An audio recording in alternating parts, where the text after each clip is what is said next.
It is quite a night of news because America is 2 days away from a government shutdown unless Congress acts soon. That means millions of government workers and military members could be without a paycheck days before the holidays. And it's quite a reversal since where we started just this morning. The House of Representatives appeared to be on the verge of approving a last-minute bipartisan plan. But tonight, it is imploding as we seem to be witnessing the growing influence of the world's richest man. Unelected tech billionaire Elon Musk spent the day repeatedly and publicly calling on Republicans to vote no and called for those who support the plan to be voted out of office. Then President-elect Donald Trump weighed in, also urging a no vote. And then within hours, Musk declared the deal dead. You did it! Just like November 5th, once again, you rose up and you defeated the powers that be. You crushed the swamp. We're going to see what really happened yesterday in the humiliating defeat of that pork-filled omnibus spending bill and why it signals a new era that will forever change politics going forward. You are not going to want to miss this. Hey gang, it's me, Dr. Steve, your Patriot Professor, here to celebrate the dawn of a new golden age that you made possible on November the 5th. So if you want to stay informed on all the latest happenings in the rise of a new conservative age, well, make sure to smack that bell and subscribe button. Also, you know, when I think about all the insanity that we're hearing from the legacy media, I'm reminded of how important it is to stay informed from all angles. With biased reporting and big tech algorithms, it's tough to get a complete view of the news. So that's why I'm grateful for Ground News. It's a game changer for anyone who values critical thinking and wants to see the full picture. Ground News is a website and app that gathers news from over 50,000 outlets from all over the world. It helps you compare how issues are covered across the political spectrum and highlights stories you might not even know exist. See for yourself at ground.news/Steve. So, for example, take this story about FBI Director Chris Wray saying he's going to resign when Donald Trump takes office. Now, this story's been covered by over 400 news outlets. 25% of the coverage comes from left-leaning sources, 27% from right-leaning ones. But check this out. One left-leaning headline emphasizes the FBI director's personal difficulty with the decision by quoting that this was not easy for me.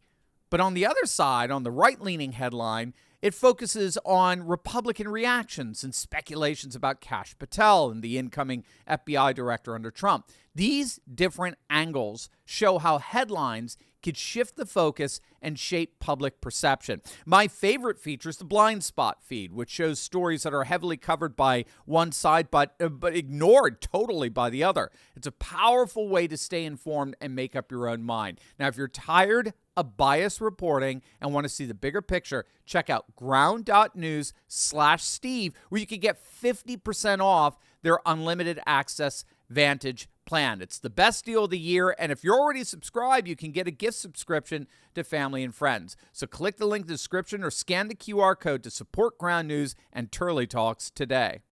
Yesterday, congressional leaders released their 1,500-page monstrosity of a spending bill, a so-called continuing resolution, a CR, that purports to fund the government through March of 2025. The so-called CR was nothing more than a collection of waste, with your tax dollars going towards giving pay raises for every member of Congress, money for American music tourism, consumer safety standards for certain types of batteries, a one-year extension of the State Department's Global Engagement Center that's been guilty of censoring speech online. And the bill even went so far as to change the language used for criminal offenders to, I kid you not, justice-involved individuals. Moreover, it would have blocked an investigation of Liz Cheney and the J6 committee, and it would have hamstrung DOJ from instituting a number of spending cuts. It was literally an affront to everything we voted for on November 5th.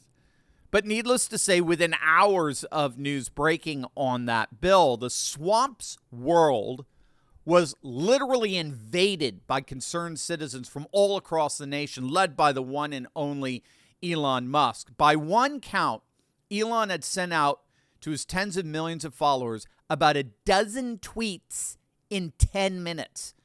Dozens of tweets within 30 minutes of the news breaking surrounding this pork-riddled omnibus bill. And so, literally within minutes of this news breaking out, the phone lines of every single Republican member of Congress were jammed. Their phones were ringing off the hook. Their email accounts were flooded. The talk radio airwaves, the conservative media sphere were absolutely livid. And the big one, primary challengers were already being vetted and recruited for any Republican that even came close to signing this monstrosity.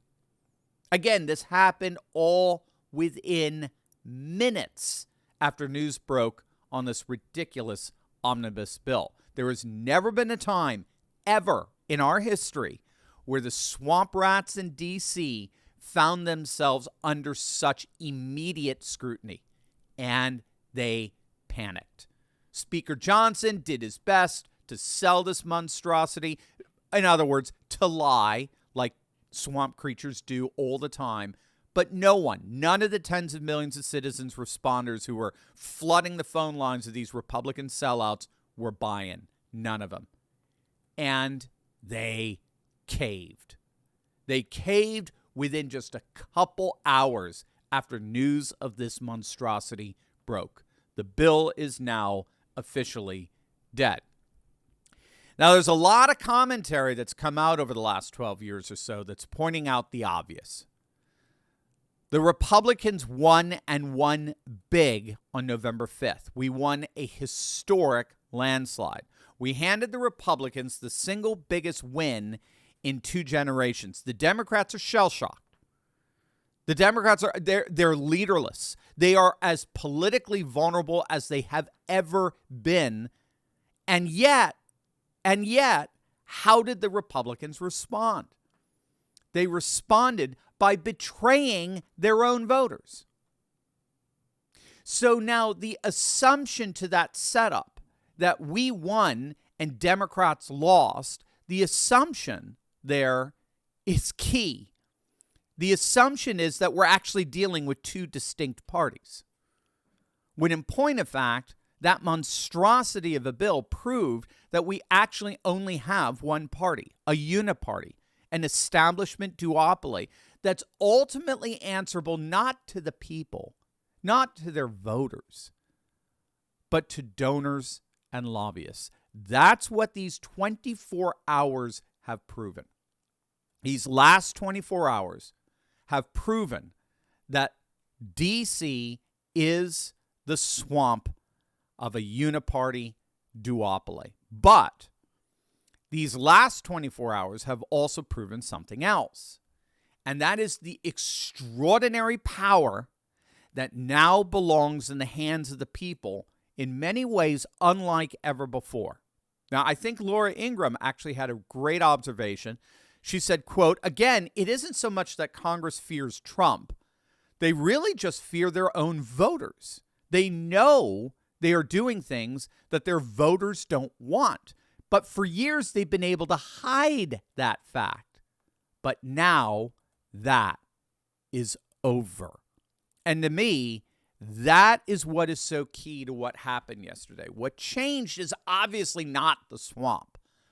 The swamp rats, what they did yesterday is what they always do. Attempt to pass laws that increase their own power and affluence.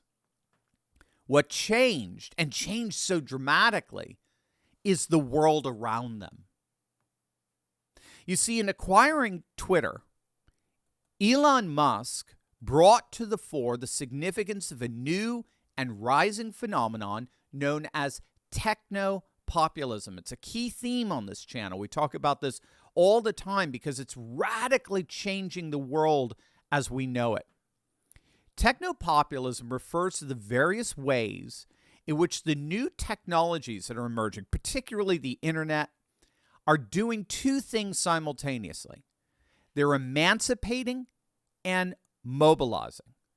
Technology is emancipating and it's mobilizing. So on the one hand, it's emancipating.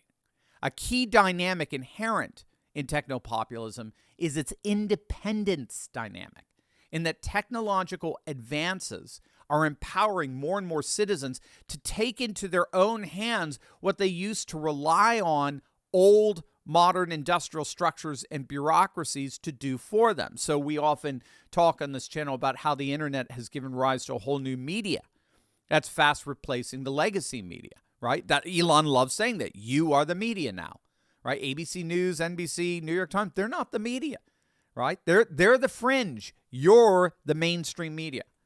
And that's because the internet has radically democratized information. It's decentralized information away from the historic monopolization of that information by legacy media outlets. And what the internet has done is it's dispersed that information in such a way that by virtue of our shared hyperconnectivity, we now all have the same immediate access to information as anyone at CNN or the New York Times does. So in effect, we don't need these old legacy media institutions anymore.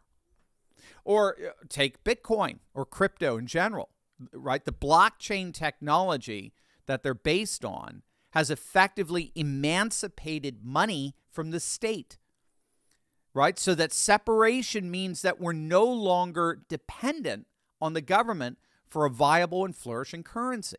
So this is technopopulism. Technopopulism, or technology, is liberating more and more populations from the old, outdated, modernist industrial structures and bureaucracies we used to rely on, either for information or for currency.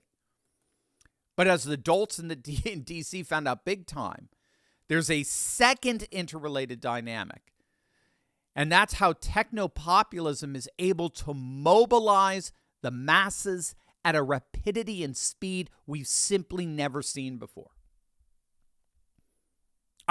Make no mistake, congressmen were stunned. They were absolutely overwhelmed by how much and how fast the backlash against that omnibus bill was. Again, all Elon had to do was fire out a bunch of tweets in a matter of 10 minutes. That's it. Tens of millions were galvanized. Tens of millions in literally 10 minutes.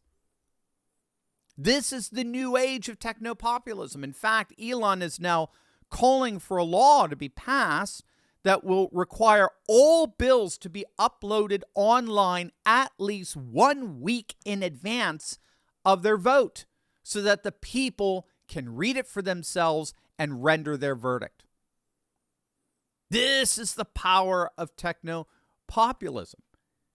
And yesterday we saw it officially take over D.C. It's changing the world, and make no mistake, it is now, as we speak, changing D.C.